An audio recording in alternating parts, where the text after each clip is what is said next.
If you imagine someone, think of a woman or a man, let's say, who's like a perfect 10 on looks. They have, as far as God-given looks, like they're perfectly chiseled, high cheekbones, whatever, their jaw is set perfectly, all of that stuff. But then imagine this person, sleep deprived, put in constant distress over a long period of time. You can imagine that this person's face, this person's posture will probably morph in a way that made them not so attractive anymore. Whereas if you imagine an average looking person, I don't use the 1 to 10 scale, but I'll say a 6, who is raised in a way that they constantly feel good, they feel great about themselves. You could think about a woman who's always bubbling with joy, genuine joy, with grace, with sensuality. She feels super safe in her body to express herself and just be. Even if maybe her God-given looks are not, they're kind of plain, you can imagine this person being a lot more attractive than maybe her physical features or his physical features we would assume would allow. So much of attractiveness actually is affected by how we carry ourselves, not just our God-given looks. And this is true for women as well. If you can reduce your trauma, it actually can make you look better.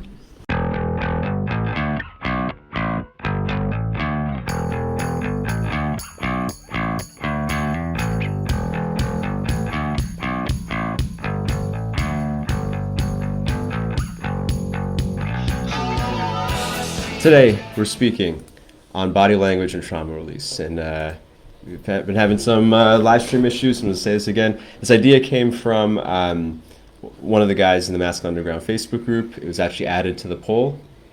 I didn't actually understand what this topic meant at first, and I asked the person who posted it. And he said, maybe he's on the live stream now, he said something along the lines of, he saw my photo, I assume my Facebook photo, and noticed that I had very low trauma in my face. And yeah, if he wanted me to speak about that. So I did think about this because it wasn't a topic that I felt like I had a lot to say about at first.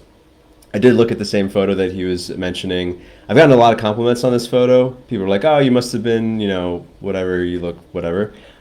Funny enough, I was pretty hungover for that photo. That's not a tip from this podcast. Don't be hungover for photos necessarily. But it's funny that, I was just in such a relaxed state. I was in Cuba with my friend Summer, who's been on the podcast a few times. She's a photographer. And we basically spent like 8 days nonstop drinking rum and smoking cigars. And that was like the last day before I went to the airport. So I was in a totally not contracted state, which actually we will speak about in this episode. I was not for reasons of charisma or groundedness, but through being hungover, I was just very, I did not have microcontractions, and we'll talk about that. And now, this week, a couple things happened that made me think of this topic again. One was that we had a men's group last Sunday. It was the last free one. And I remember, there's a bunch of new guys on. And there were a couple moments on the call, we're on a Zoom call, I see everyone's face, where everyone was kind of deadpan. And I remembered, I just had this momentary thought of when I've hosted stuff like, or when I've been in calls in the past when I was younger, or even when I hosted an in-person men's group in New York many years ago. I remember if I was in a room full of people with a deadpan look, I would have gotten kind of nervous, right? Because I was ungrounded, I was contracted very often, and if I wasn't getting smiling approval from people, I thought there was something wrong with me. It's a fear that a lot of people have when public speaking or anything. A lot of us, especially if you grew up with slave morality, as many of us have been raised to have, it's very... you can feel unnerved if you're not getting constant validation from each other, because in a slave morality culture, everyone's like validating each other nonstop to make sure they all feel okay. Not the topic of this episode, but I want to drop that in. But I did notice that, okay, well, I've grown and I actually can read beneath the surface of like all these guys with deadpan looks on their face. They're actually engaged and they're actually paying attention, and I should not feel ungrounded just because everyone in this room is actually feeling grounded. And it's funny because I was speaking with my buddy Patrick about my men's group last week on how I really wanted to attract a certain type of guy to this group. I didn't want to bring in people who are like unwilling to work on themselves or who just wanted to complain or like dump their emotions. Like I really wanted to bring in men. And I was actually asking my buddy Patrick, because he's one of these guys, like how I can like attract. Like, is there some wording I should use? And he was like, "There's not really anything you can talk about. It's just like when you're speaking to a man, you just know." And I thought about that. I was thinking about that over the weekend. And one of these things, I think, is when you're speaking to a man, like a real grounded man, he doesn't have these extra contractions on his face that an ungrounded person, someone who needs validation, if you're seeing them on a Zoom call or public speaking or in a group, a guy who feels ungrounded or needs validation very often will have some sort of contraction in his face that, whether we consciously pick it up or not, we can recognize of, oh, this guy is basically supplicating. Or, to tie it into the topic of today, this guy maybe is socially traumatized or traumatized on some other level, and that's causing his face actually to look not as good, or not as pleasant, or not as masculine. But the other thing that came up this week, which really inspired me to make this episode, is I'm reading this novel, a novella by Albert Camus, called A Happy Death, and it's a very nice little story. It's a really short book. It's like 90 pages, and I'm really astonished at how much life writers like Camus can like fit into such a small story, because I cannot do that. My book is still in draft, and it's going to be over 600 pages for sure. But this book is about a young guy who basically makes a deal with this old, rich, crippled man to kill the guy. He basically helps him with suicide in exchange for all his money, and then the rest of the book, the main character is like trying to figure out happiness. Like, he finally has money. He did this thing that makes him feel a certain way, but he doesn't know how to be happy. And this book has all these like beautiful one-liners just thrown into the scenes. And one of them is, "A man's beauty represents inner functional truths. His face shows what he can do. And what is that compared to the magnificent uselessness of a woman's face?" And just for context, in this scene, the main character is on a date with a beautiful woman. He's kind of gloating at the fact that he gets to walk around town with a woman who's so beautiful. But then he catches his reflection, and he's not beautiful like her. But then he starts to appreciate his own face, and how his face, while he's not, you don't typically think of a man as beautiful, but his face shows what he can do, and it shows his competencies. And that, I thought, was a very interesting point. It's one of these like poetic points that writers, prose writers can drop in. And just for I guess throwing in caveats, because some people might think of this as statement as like anti-woman. I wanted to bring up the context, because the whole chapter was actually about how beautiful his girlfriend was, or the woman he was out on a date with. But we could tie the so-called magnificent uselessness that Camus mentions to, like, women can just be beautiful, right? Their beauty doesn't have to tie to them doing something. If you want to really be egg-headed, which I do, a woman's looks typically ties to fertility, her biological availability, but also surplus of resources, right? Like, if a woman doesn't look good, I mean, most cosmetics and female beauty are basically indicators of, hey, I'm fertile. Everything from skin stuff to hair stuff to makeup, signals certain things to the outside world. But a man's attractiveness, like, you could probably think of guys who don't have God-given good looks, but people think they're attractive, right? And we're not just talking about like he's ugly but he's rich, or he's ugly and he's confident. We're saying like it actually affects how people perceive your attractiveness. And it makes me think of my buddy Omar Pani, who's also been on the podcast. I think he told this story on the podcast. I forget if I was hanging out with him or if this was recorded, but he used to be a fashion photographer, and he used to hang out obviously with like very beautiful people, men and women. And he would say how, he was speaking about groundedness, he was saying how sometimes, very often actually, he would see these beautiful male models, right? Like they were like chiseled out of stone, perfect jawline, tall, broad-shouldered, handsome, all that stuff. And they'd walk into a room, and obviously all the women would look at first. But these particular guys, or some of these guys, would be so ungrounded that when it came for them to act or speak or do something, I forget exactly the words he said, but it's like their lady boner shrunk, or it's like the attraction just disappeared, because a man who is perfectly chiseled in the face, but he can't do things, or he signals to the outside world like he can't be counted on, or he can't be counted on to lead or fight or build or handle tension. It doesn't matter what his facial construction looks like. People are actually going to stop thinking of him as attractive, like those facial features. And I was thinking back to the men's group thing, or the thing between men. When a guy has like a contracted facial expression that shows supplication, it automatically almost always makes him less attractive.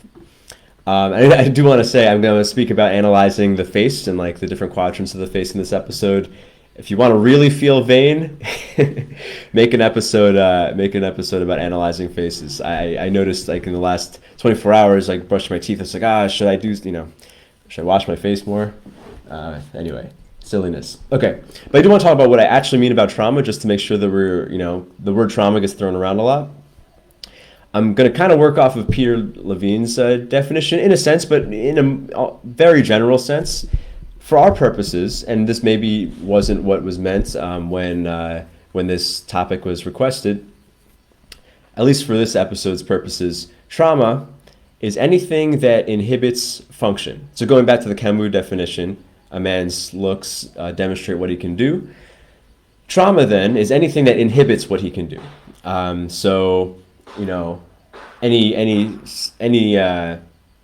Any experience that you've had that has affected you, obviously in the past, in a way that you cannot function fluidly in the present, and you use Camus' definition as a man, you can't do the things that you would normally do as a man because of this thing that happened, because you've had this contraction. That is what we're calling trauma. If we're talking about the way most people speak about emotional trauma, you had some event when you were 7, it jarred you, it scared you, and some part of your consciousness is like stuck at 7 years old, right? It might not come out all the time, but maybe in relationships or maybe in certain situations that trauma gets quote unquote triggered, and then your consciousness goes back into child mode. Or maybe you're humiliated in high school at 15 in a certain situation, and then you re-enter the situation, maybe speaking to women, but then you kind of go back into 15-year-old mode rather than being fully in the moment. This is all trauma. And, to reference one of my favorite episodes from last year on Prometheus Rising, Timothy Leary's 8th Circuit model of consciousness, trauma would occur on the first circuit. It's contraction. The first circuit was the survival circuit, corresponds with Freud's oral stage.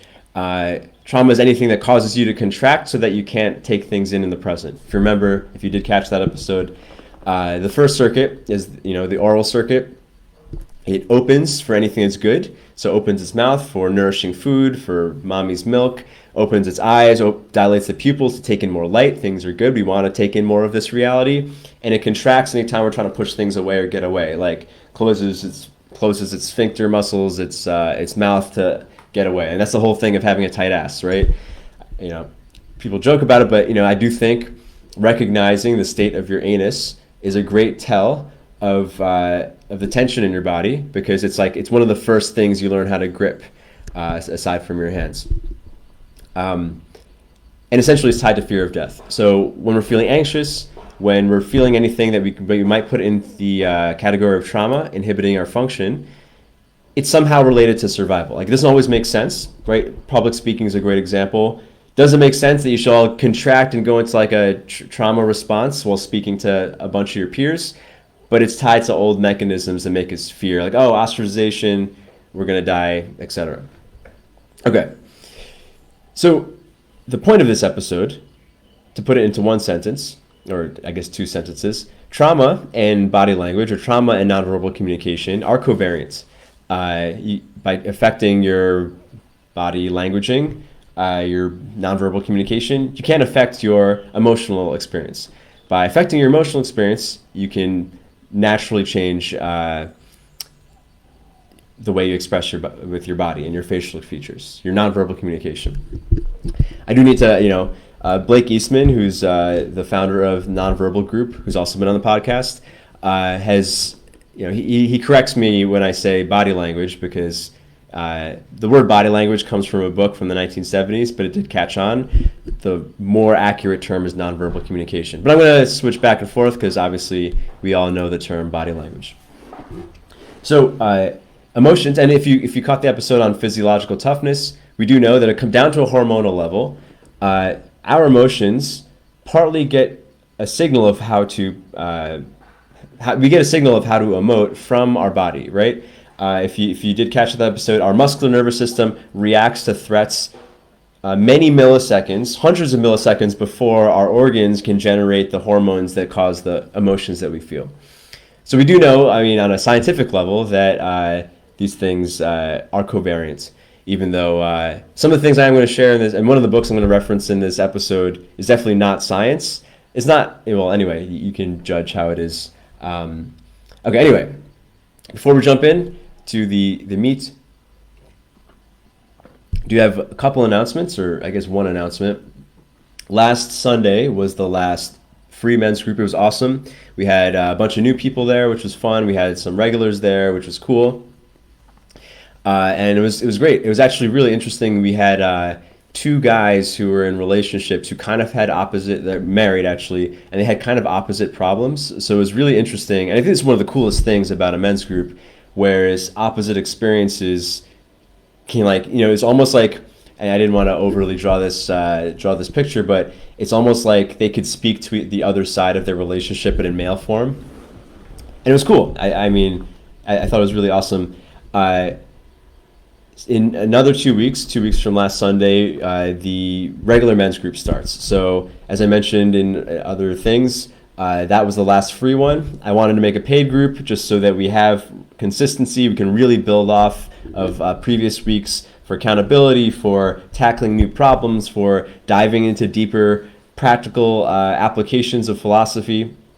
It's inexpensive though, and if you are catching this live or catching this before the sale is over on July 2nd, it's $10 off for life. So it goes back up to $29 at midnight, July 2nd, US time. But right now it's only $19 a month. You can cancel anytime. It also comes with a bunch of bonuses that you can keep no matter how long you stay in the group. Every second Sunday of the month is a men's group, and every fourth Sunday of the month is the book club. The first month we are reading one of my favorite books. It's a very short book on intuition, The Inner Game of Tennis. I think it applies to a lot of things, one's social life, relationships, but also confidence and creativity. It's a great book, and I've wanted to analyze it in a group format for a while. So we're going to do that first, but then in future months we're going to vote as a group on what we read, whether it's philosophy like Nietzsche or psychology like Jung. We're going to keep it to short readings and go deep on it. So if you want to take advantage of the discount, go to masculineunderground.com/group. There's a countdown timer there. If there's still a countdown timer, you have that long to get the discount, and if it's gone and it says $29, then it's over. And all of the calls will be 9 p.m. on Sundays, 9 p.m. U.S. Eastern Time.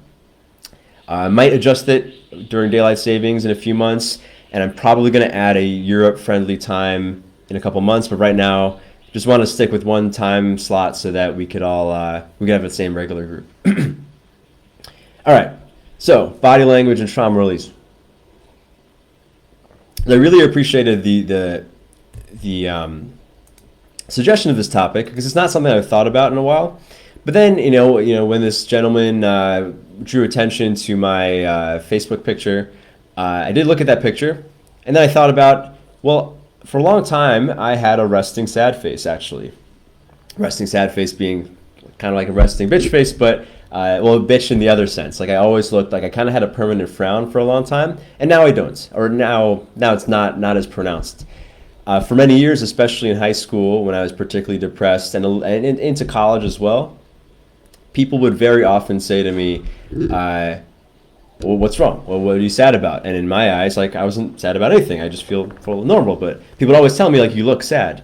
And I didn't realize it, but like my face kind of like was kind of stuck in like a frown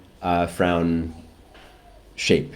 And of course, just like the resting bitch face, whoever coined the term resting bitch face, I think they tried to use it as a justification for people who look, or typically women who look unfriendly. But I would argue that any resting face you have occurs because that's a face you practice. Like your face has many muscles in it. I forget exactly how many muscles, but it's many muscles. And I think this is from a Malcolm Gladwell book. I'm pretty sure Blink, where he was speaking about micro expressions and how I think there is a psychologist, basically a team has basically codified all the different possible expressions a face can make, all the different combinations, and it's many. I think it's over 100 unique. I could be wrong with that number. Over 100 or many unique facial expressions, because there's so many combinations of ways you can contract the many muscles in your face. And any shape your face takes as like a resting state occurs because you've practiced it, just like any muscles. You sit in a certain posture, your muscle is going to develop into that shape. You do a certain activity, your muscle is going to be affected. You practice a certain face, your facial muscle is going to get stuck that way, essentially. I mean, it is true.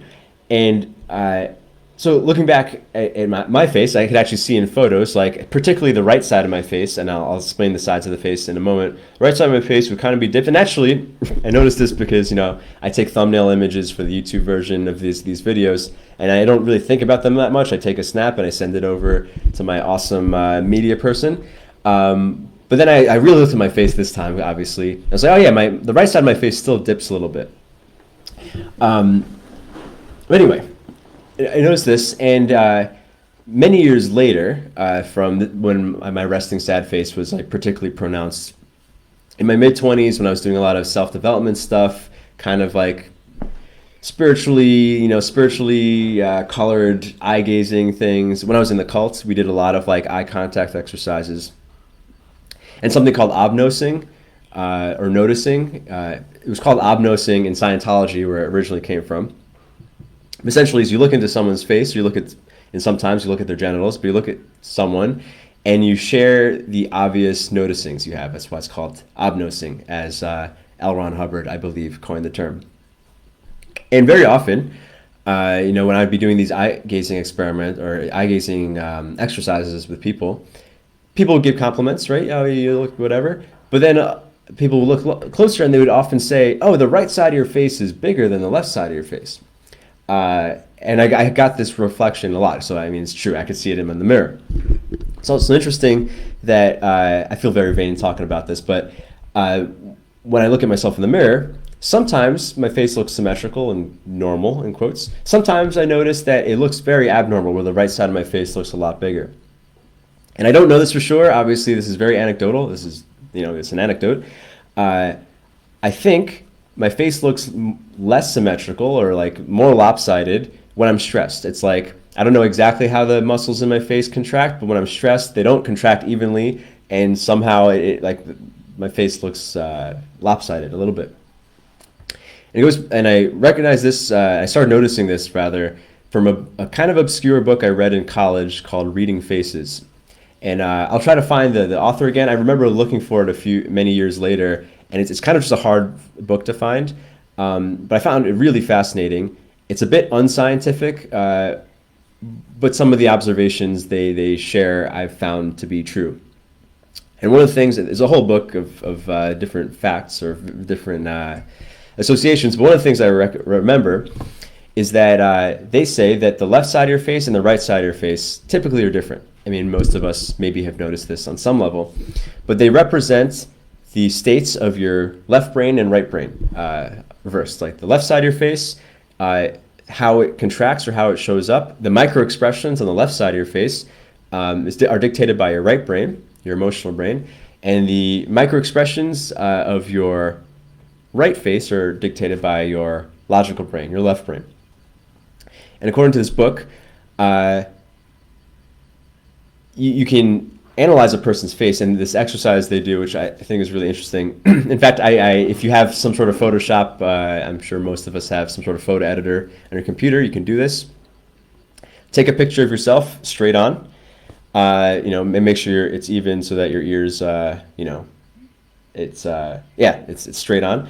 And then you cut it down the middle, and then you take your left side and you flip it so that you have a left face, so you can see what the left side of your face would be like mirrored. And then you do the same thing with your right side of your face. take the right side, you flip it so that you have a right face. And you can see the two different faces. Essentially, it'll be two different faces. And according to this book, to the degree that you're emotionally healthy and not traumatized, actually, I don't remember if they use the word trauma, but it's the same idea. A not traumatized person will have their right face and their left face will basically look the same. And to the degree that someone has something going on, some sort of dissociation between their emotional side and their logical side, is the degree that their two faces look different. And it showed mug shots from different people on how, like, typically murderers, definitely schizophrenics, serial killers was the one that they used as an example. Serial killers have very different faces. Like, serial killers' faces are typically almost opposite, or totally different. They totally look like different people. And typically, the left side of one's face, well, according to this book at least, the left side of one's face shows how the person really is, whereas the right side shows how they want to be. Because the left side is by the emotional side, can't really be faked as well, but the right side is how they want to portray themselves. So with serial killers, their right face, if they took the right side of their face, flipped it to make a full face, looked like a normal person. It looked like the way most of us would perceive this person if we saw them. The left side of the face showed something, maybe showed like a scowl that wasn't noticeable when you looked at their face straight on.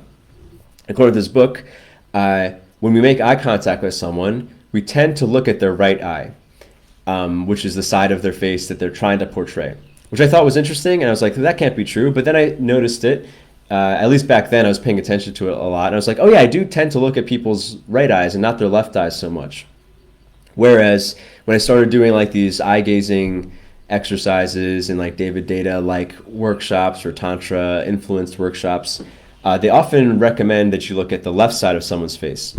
They don't typically explain why, but perhaps they tapped into this truth of the left side of one's face shows how they really are, or shows their true emotions. And actually, I did this, I think, I don't remember if I told this story before, but so I had to take an art class in college, and I chose photography. And we had like 3 or 4 projects throughout the semester, and I tried really hard on that. Like, I did a project photographing clouds, and I spent a lot of time editing it to make the clouds look really cool. I got a D. I did another one on trees, spent a lot of time like photographing trees to try to make them look really cool. I got a C. And by our final project, I was like so fed up. I was like, this art stuff is stupid, or like, it doesn't matter how much effort I put in. I was very left-brained at the time. But I was like, fuck it, I'm not going to put any time into this project. And I basically took a bunch of photos of like straight-on mug shots of a bunch of people I knew, and I just quickly photoshopped it in like 5 minutes, where I did exactly this exercise where I sliced their face down the middle, and I made a left face and a right face and a middle face, and I basically made these triptychs. And I just I presented it to the class, to the teacher, and I explained this whole psychology thing of your left face and your right face, and I got an A+. And I remember being a little jaded about it back then, because it was like, I put almost no effort into this project and I got an A+, whereas I put tons of effort into the other projects and got C's and D's. And I thought, oh, this is proof that art is bullshit. But actually, I think I came across a deeper truth that art depends on storytelling. So this is all to say, the project was interesting. It was interesting to see my own face, and I did this with a lot of my friends. I think I had like 10 or 12 different versions of this. And it was really interesting to see in all of my friends who had a symmetrical face and whose faces displayed different things. And I remember with guys, almost always the right side of their face looked pretty tough and masculine, whereas the left side of their face looked a lot more innocent and soft. And same thing with myself. Like my right face, I guess, I could only tell this by looking at it in this, with this Photoshop thing. But my right face looked pretty tough, looked kind of angry, and my jaw was pretty square. Whereas the left side of my face, my jaw was a lot more angular, is a lot more angular. It looks a lot more soft. It looks a lot more happy, actually, which was surprising. And it looked a lot more young. So it was interesting, according to this book at least, the way I tried to portray myself on my right face was like tough and angry, but the way I actually felt on the inside was soft and kind kind of innocent and happier than I actually was. It was interesting that my inner self, so to speak, was happier than the way I portrayed myself. Another part of his book, general thing, was that the fullness of features, according to this book, represented how out a person wanted to be versus contracting and holding it in. So like one example was lips, and they would slice people's faces down into quadrants and point out how if someone's lips are thicker on the right side of their face, they want to seem more extroverted or open or sensual, whereas if they're tighter on the left side, they actually feel reserved, or sometimes the opposite.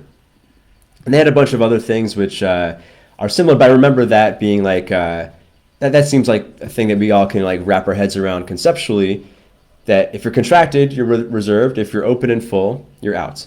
Obviously, nature determines a lot of these features. Your genetics determine a lot of these features. But perhaps one could even argue that if your genes have you have your facial features be more full, you just inherited that from your parents. Perhaps you also inherited a more open, outgoing sensualness from your parents. Whereas we can imagine if someone's been traumatized in a way that they don't feel out, they don't feel comfortable being reserved, perhaps their lips become tight, they become tight-lipped. Perhaps their face becomes less fluid. Because like when you think of something, let's say not with the face, with dancing, with physical movement, when someone is like inhibited or like their body doesn't seem, someone's like bad at dancing, let's say, it's like their body doesn't know how to work together. And that's essentially what happens when someone's traumatized. It's like instead of having a fluid expression of everything working together, it's like parts of them have like been isolated or broken apart, almost like your body isolating cancer cells and like creating a mole. We can think of this in terms of time, like your body or your psyche isolates a certain part of your psyche that maybe is stuck in the past or goes into a stress response in a certain situation that doesn't really make sense for the actual threat or lack of threat. But, to bring back Timothy Leary and Robert Anton Wilson's model of consciousness, they speak, I spoke about this in Prometheus Rising. The fourth circuit is known as the status circuit or the beauty circuit. The fourth circuit, which determines, socialization and attractiveness and where you see yourself in human society, essentially, based on culture, based on taboos, whether you're cool or not. Robert Anton Wilson says that people who have a healthy circuit 4 imprinting tend to be beautiful. And what this means is, to just recap this, people who have a healthy first circuit, which is their infant survival circuit, tend to feel relaxed. They tend to assume safety, so like they tend to not be contracted. Whereas speaking on someone who might be traumatized or had unhealthy imprinting on the first circuit might always be anxious. They might always be afraid, even though it doesn't make sense why they're afraid. They're not sure why they're afraid. Just everything scares them, right? They've had bad imprinting on their infant circuit. Someone with healthy imprinting on the second circuit, the toddler circuit, the mammal circuit, they tend to feel dominance, right? That's the dominance circuit. It's where you determine dominance hierarchies or pecking orders or where you fit in the herd. Whereas someone with bad imprinting on the second circuit feels like they don't belong to the herd. They feel like, or they feel low status. They just assume supplication. It's interesting because I'm raising puppies. They're sleeping at my feet right now. And it's kind of interesting because, when we're speaking about an animal like dogs, they really only go as far as the second circuit under this model. And I can see in my two puppies, I have a male and a female, they're siblings.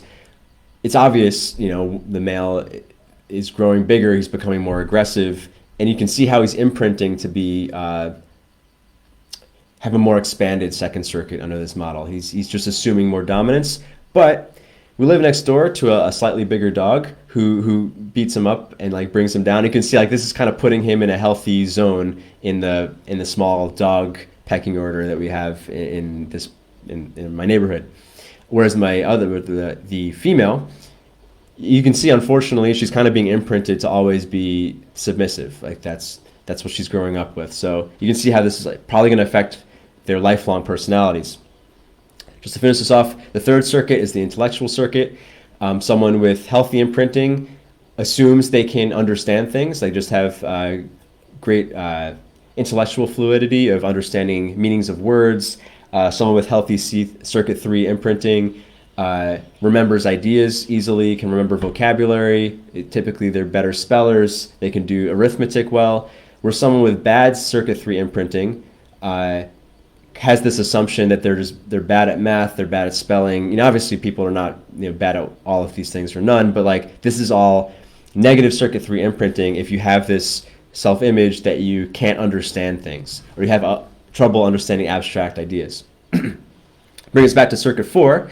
The sociosexual circuit, according to Leary or Robert Anton Wilson, when someone has healthy imprinting on their circuit 4, this is where we have the idea of like someone who's a natural when it comes to attraction, right? Like they had a really healthy social upbringing, so they assume high status in themselves. They assume that they're going to be validated, and according to Robert Anton Wilson, they tend to develop beautifully. Oh, I forgot to mention the physical things. Circuit 1, if you have a heavy imprinting on circuit 1, according to Robert Anton Wilson, you tend to grow up vistrotonic, meaning kind of overweight, like someone who's overusing their first circuit because it's the oral circuit. They're constantly seeking survival, so they don't know when to stop eating. They tend to grow round, and they tend to be in infant mode, so they don't want to necessarily put in effort. They're kind of used to parent figure doing things for them. So if you think of someone who loves to eat, loves physical comfort, and doesn't like exercise, they might have heavy imprinting on their first circuit. The second circuit seeks dominance. People with heavy imprinting on their second circuit tend to be more muscular because they do more things to be aggressive, be active. They might have higher testosterone levels because that's the level that they operate at. Hyperbolic example would be like the football player who always wants to play football and everything's a competition, like everything's like a fight, That's someone who's like heavily imprinted on the second circuit. Heavy imprinting on the third circuit, the body tends to be egg-headed or shaped. Like this person is super into ideas. They think ideas are the most important thing, so that they end up kind of denying their body. They don't eat a lot. They don't exercise a lot. They might have a bigger head. We can think of, the egghead, the pencil neck type person. I actually have a friend who's very intellectual. It's a woman actually, and she was saying how her whole life she thought the purpose of her body was to just get her head around, right? That's kind of a statement of obvious heavy circuit 3 imprinting.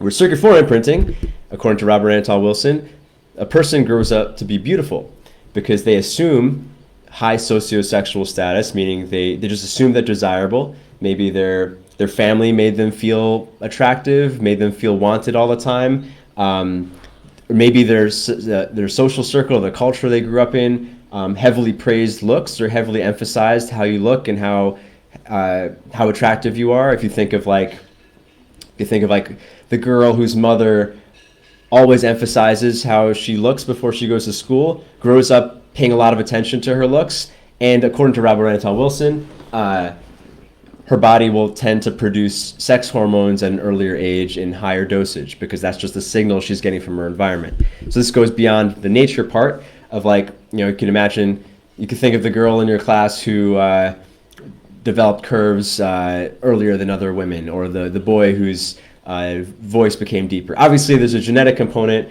but according to this imprinting or the nurture side of it, we can imagine someone with healthy imprinting, an upbringing that makes them feel attractive, a society that emphasizes looks and status and all that stuff.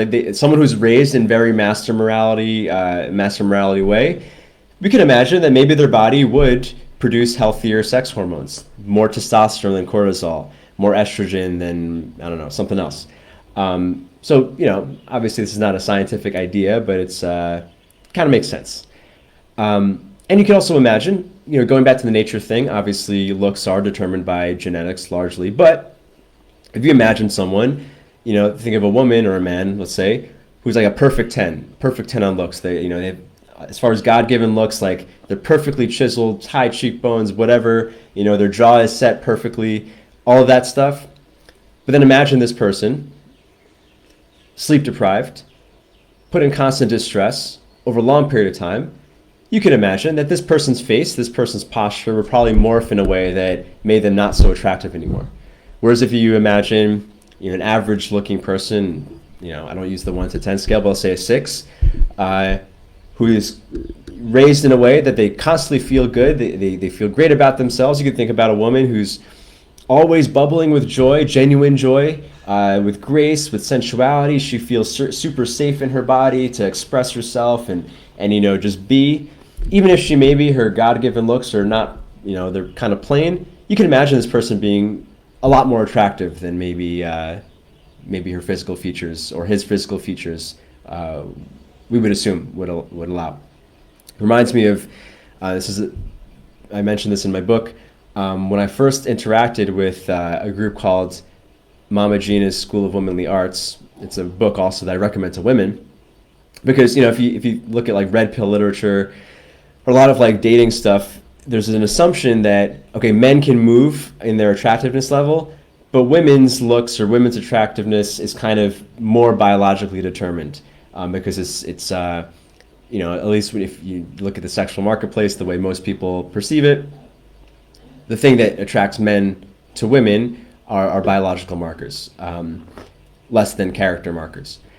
However, something that I experienced that kind of went against this, or at least mitigated that idea, was in this group, Mama Gina's School of Womanly Arts. It's basically kind of like a sorority. I don't know if maybe it's not the way they want to be described, but kind of like a grown-up sorority with this woman, Regina Thomashauer, teaches women, or taught, I don't know if she's still teaching, but she taught women basically ways of grace. It's kind of like a finishing school for women where they learned how to become charming, like how to be in their feminine while being empowered, how to make men feel like men when speaking with them.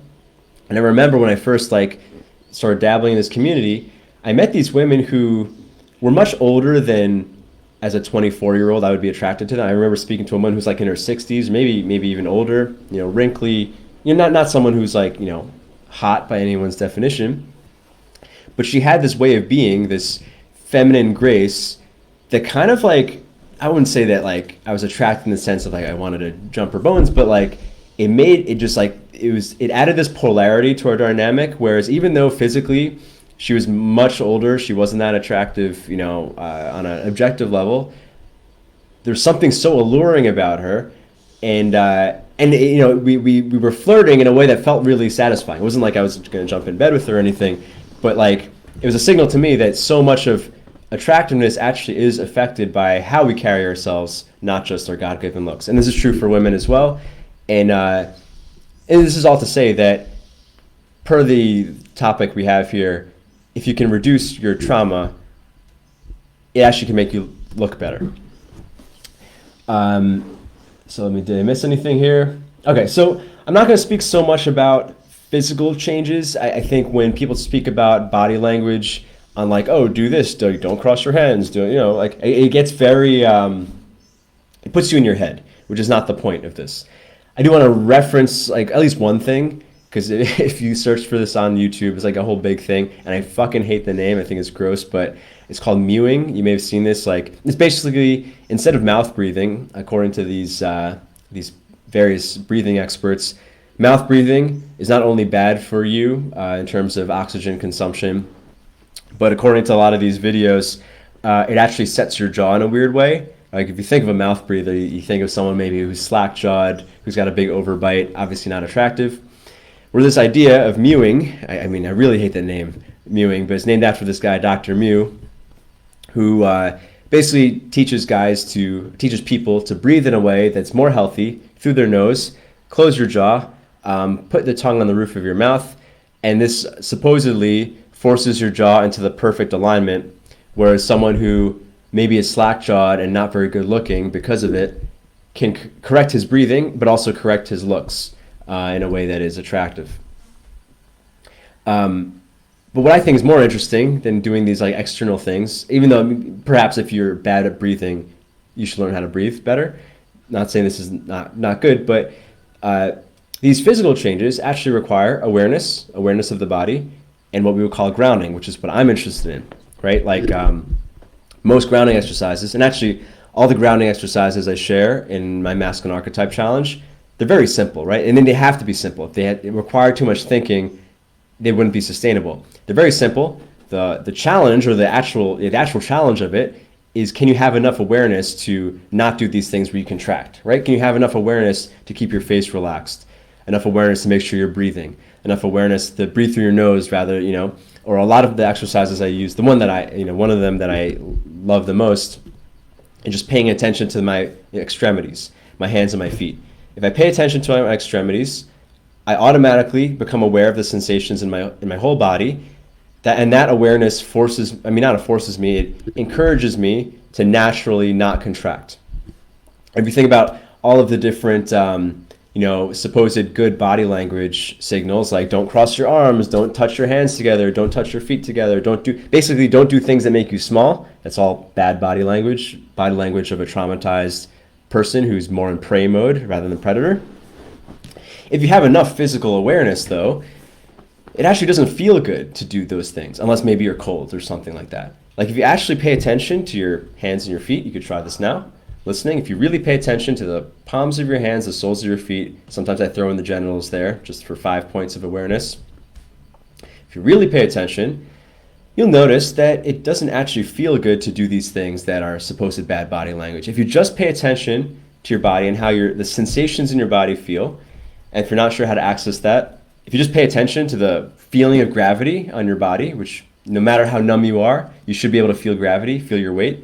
If you just pay attention to that, you'll notice there's a certain way of sitting, of standing, of breathing, of walking that feels better than other ways.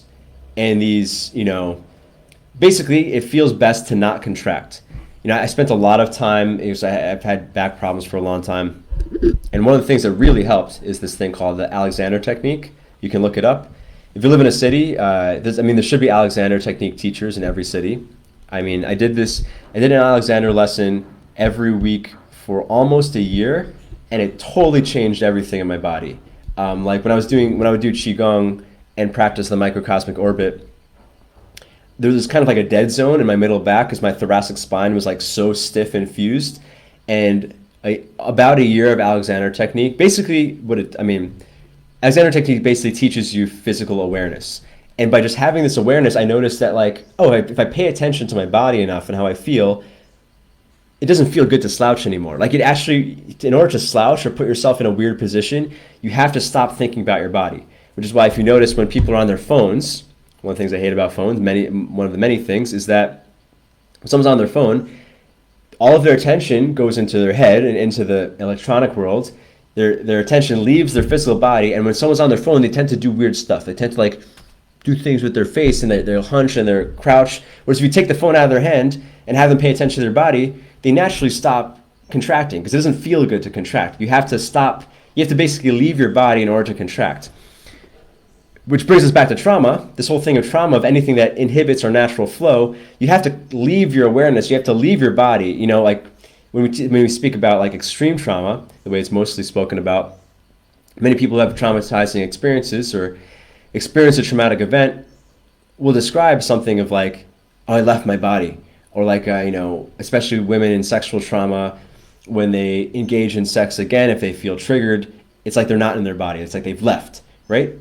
We want to do the opposite. We want to be in our body, to feel our body around us. And if we can do that, we don't have to remember all of these body language tips. If you can really feel your body, really be in your body, the thing that feels best will typically be the thing that's best for your body anyway. This is not always the case, and in Alexander technique, they speak about how you can't always trust your feelings, especially if you've learned to sit in a certain way, or stand in a certain way, or hunch in a certain way. For a long time, I didn't realize that when I thought my back was straight, I was actually leaning back, and I was overly engaging my core, which was putting stress on my upper back or middle back. Sometimes your feelings have to be trained, but for the most part, the more awareness you can have in your body, the more naturally you will find correct alignment. You don't have to think about all this stuff. Which brings us to the end. I'm going to share just a couple tips that, practical applications that if you want to actually, do this, these are some things I suggest. I do want to reference this whole idea of groundedness. When I think of some of the more grounded people I know, My buddy Brian Beijing is one person. Omar Pani, who I mentioned, they're probably the most grounded people I can think of, at least in terms of their expression. Like they make almost no facial expressions, but you can still really feel them, right? Which is kind of the goal of most men. Going back to the Albert Camus quote, their faces display what they can do. Like, I don't know what Omar Pani or Brian Beijing would be like in a firefight, or if zombies attacked, or if like shit really went down. I don't know, right? Maybe they would act one way or another way, but their facial expressions, the way they react, the way that they don't overreact to things or contract in a way that is unnecessary, makes me kind of assume that they can be counted on when zombies attack, right? Like they don't get flustered over things.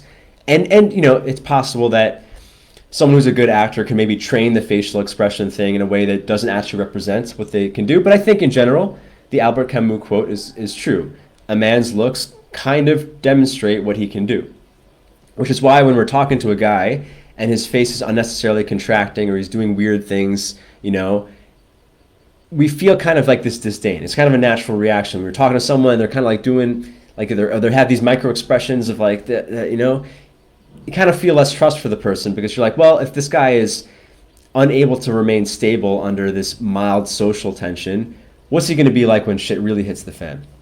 Now, of course, caveats. I'm sure there's plenty of like hardened, you know, combat veterans who can really handle shit, but for whatever reason they feel maybe they have trauma when it comes to socializing and they just feel weird or they feel contracted in social situations. It's not exactly one-to-one, but this is why these things matter to us. This is what it signals. In a less complex human society, if we go back to the Stone Age, perhaps it was a one-to-one thing. Like if a guy overly contracted in a social situation, he probably would overly contract in a life or death situation. Nowadays, maybe it doesn't exactly, maybe it's not exactly one-to-one. But I have 3 tips, 3 applications of ways you can encourage less of a trauma response and perhaps become more good-looking on some level, right? And it's not going to change your face, but it will perhaps change how people perceive you and what you signal to other people, other men, other women. The first is a Mantak Chia exercise, the inner smile. The inner smile is a simple thing. In fact, by the title, you could probably guess what it means, but it's essentially generating the feeling of smiling in your body. While you're listening, while you're watching this, you can perhaps try right now, you know? Maybe you need to close your eyes, maybe you can just do it, where you imagine what smiling feels in your body. Or if the idea of energy is a model of perception that works for you, you can imagine, what does it mean to send smiling energy into your torso, into your body? What does it mean to smile from the inside? I had a very brief time, well, actually, I don't have to get into that. Anyway, I'm not going to tell that story. I had an embarrassing time. I did try to be a model at one point, and I have embarrassing stories from that. But one thing I did learn, I'll say it this way, is that the way you look on camera, not to say that I was particularly good at it, but the way you look on camera doesn't come from trying to morph a certain face. Try to morph your, when I try to do that, it doesn't work. What does seem to work is generating the feeling from inside of your body, from the soles of your feet out into your face, or from your torso. And I don't know, this is obviously not a scientific way of speaking about it, but when you have that feeling come from the inside, it somehow makes your facial muscles, which are so complicated and hard to control, somehow it makes your facial muscles come out right. And we think about people who are just photogenic, people who just have that, they can look in a way that they're interested but also aloof and confident. They have this way of generating the feelings. So we look at them, and even if they're whether they're beautiful or not, we look at them and we feel a certain way. We feel oh, I trust this person, or I want to buy the clothes that they're wearing, right? This is what models are hired for. They generate this feeling in themselves, which make us feel a certain way when we look at them. I would say, even though most of us are not going to become models just because of this, you can practice the inner smile and generating these smiling feelings in your body, and it will change how you look. But the point really isn't about how you look. The look is more of a barometer of how you actually feel. That's what I care about, right? I don't actually care if you're photogenic or not, but I do want you to feel more confident and less and have less of a traumatic response. And, before I really knew about this inner smile thing, I did something similar to this by accident. I think a lot of people maybe come up with some version of this naturally. Whereas when I was in college and I would have these like really bad anxiety experiences, I would go home and I would go back to my dorm room and I would do this. I would call it sensorization. That was my name for it because I was trying to really feel my senses in the body. And when I would do this kind of as part of like a self-hypnosis attempt. I was trying all of these different methodologies. But by simply lying there and first really feeling my body, like doing my best like to really reduce whatever emotions I was feeling down to the physical sensation. Like really, what does my body feel? What does gravity feel like on my arms? What is the temperature of my skin? Eventually it became natural to kind of feel like this like interested smiling feeling, right? Like if you can really feel what's there, keep digging beneath those emotions, eventually the contraction drops and you access something that feels like smiling. And going back to the grounding techniques, I share 7 different grounding techniques in my archetype challenge. They all relate to something of really feeling and validating what's there. Some of them aren't physical. So like one of the ones I use is like paying attention to the extremities of a room. That kind of builds off of the other somatic practices. They have to be practiced, right? The actual doing is easy. It's like developing that awareness where that level of physical awareness becomes a habit rather than the habit of contracting, which is encouraged when people are on their phone a lot. You're encouraging the habit of being tight or like being not in your body, which in a way, to use our earlier definition, is kind of a way of practicing trauma. So, maybe it's too extreme of a statement to say, but I do think if you're on your phone a lot, you're encouraging trauma body language. I'll leave it at that. The second thing, that's practicing the inner smile, or practicing really any grounding technique would work. They're all very similar, to be fair. Brings us to the second technique, similar, ties in the Sedona method stuff, the existential king stuff, which we've been speaking, which is welcoming the feelings of, welcoming the sensations that come with any experience, right? So like if you feel social anxiety, or if you notice that you contract and like have submissive facial expressions or attention or validation-seeking facial expressions around people, in the moment, you can actually practice this. Feel the physical sensations again and welcome them, right? Because if we take this premise that all bad body language comes from contracting, from bracing against a threat, well, what's the opposite is welcoming it, right? Even if the sensation doesn't go away, can you welcome it? In public speaking, this helped me a lot in that for a while I would try to get rid of my jitters because I would literally shake and stutter anytime I was on stage. But then I was like, okay, this feeling is not going to go away. What if I accept it? And then that feeling, that nervous energy, kind of became a fuel for charisma. Like I'd be super nervous. It's again a thing that shifted for me in college. I give these big speeches. A lot of people would compliment me of like, wow, you seem so charismatic and comfortable. And I'm like, whoa, I was basically shaking the whole time, but that shaking came out because I welcomed the feeling rather than fight it. Which, this goes back to arousal control techniques, essentially, not sexual arousal, although the application is the same. It's like, can you welcome the sensations in your body so you don't contract against them, you expand in response to them, and you can use them. It does actually relate to lasting longer in bed or using that energy transmuted for better purposes as opposed to contracting against it and feeling you have to ejaculate. It's actually the same thing. Same thing that makes you nervous on stage or contract in a social situation. And finally, getting this in right on the hour mark, the third piece is more of an emotional thing. And something I've been thinking about a lot. It's a little more abstract, but I think is just as useful. Which is, instead of reacting to things, which would cause physical contraction or emotional contraction, is that whenever you're faced with something that makes you stressed, something that triggers you, I think this maybe is more useful for men than women, but can you think about what does it mean to go on the attack? I've spoken about the whole analogy with wild dogs, right? Like if you run from a wild dog, it chases you because it thinks it's the predator and you're the prey. But if you run at a wild dog, and I've experienced this walking my little puppies here in Thailand, sometimes big dogs come and like try to assert their dominance. if we walk away or if we run away, they really will come and probably bite us. But if I run at the dog, it runs away, like all the time. That's just always what happens. Like the dog is waiting for me to tell it whether it's prey or predator. Your fears are the same way. The things that make you uncomfortable are the same way. And like two places where I noticed this, aggression is a virtue, when applied correctly. Two things, I've gotten super obsessed with chess lately. I'm embarrassed to admit how much I've been playing chess. But chess and jiu-jitsu, two things that I really love, and they're both competitions.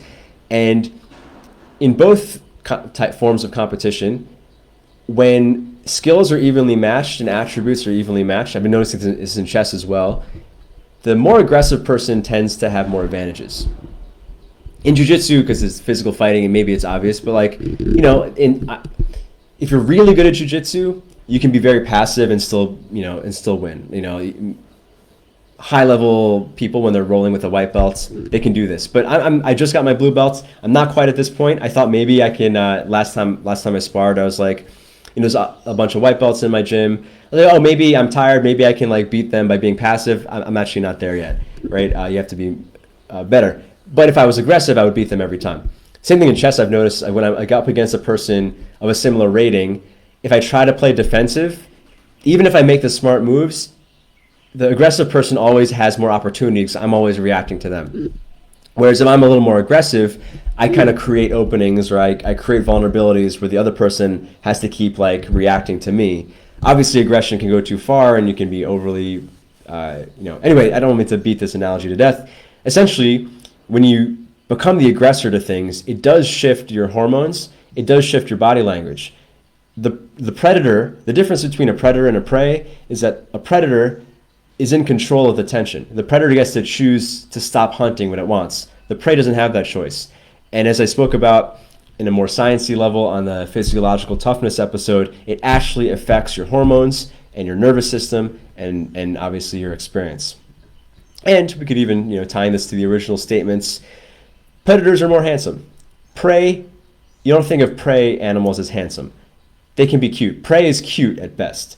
But predators are handsome. You think of a lion, you think of a wolf, you think of a very secure alpha dog who isn't emotionally needy. They just command respect because they're at peace. They're in control of the action. And to bring us back to this quote by Albert Camus, if a man's face can show what he can do, then by doing things, by being the aggressor, it will show in your face. It will show in your body language. If you develop confidence in something enough so that you have this unwavering confidence, it's the only way to develop real confidence, eventually that'll show up in your body language. And while I wouldn't go as far to say that this is a cure to traumatic body language, obviously if you've had some really traumatic experience, it's a little deeper than what I'm saying. But for the typical types of trauma that most of us experience, these contractions that inhibit us from our natural expression, by doing things that give us an unwavering confidence, we'll naturally be relaxed. And I'll just say, competence is contextual, but when you really feel like there's a source of, there's something in your life where you really have learned to like yourself because you know that, okay, maybe you're a spaz, maybe you're a social retard, but you're really good at your work. You're really good at this thing. It gives you some level of baseline confidence where maybe you don't initially have to contract around other people, right? Anyway, that's all. And announcements in about 36 hours, I don't know, maybe about 48 hours, I don't know, some amount of hours, the discount on the men's group goes away.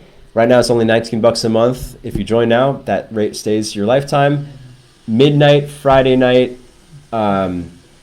American time, it goes back up to $29. So keeping it low price no matter what. I want this group to be accessible. I'm very excited for it. We've had some great men's group discussions lately, and I'm excited to have this consistent group where we can build off of work with each other. Every second Sunday of the month will be the typical men's group. Every fourth Sunday of the month will be our book club. I'm very excited for the book club as well, where we get to dig into practical philosophy or psychology. This first month, we're going to read the book The Inner Game of Tennis, which is a book on intuition. Okay, I'm getting a comment now. That was awesome. Just listening. Cheers. Thanks. Thank you to you for suggesting this subject. Yeah. And anyway, if you want to check out, if you want to get the discount, go to masculineunderground.com/group. That's where it's available. Friday night, midnight, it goes away. And yeah, that's it. All right. Goodbye.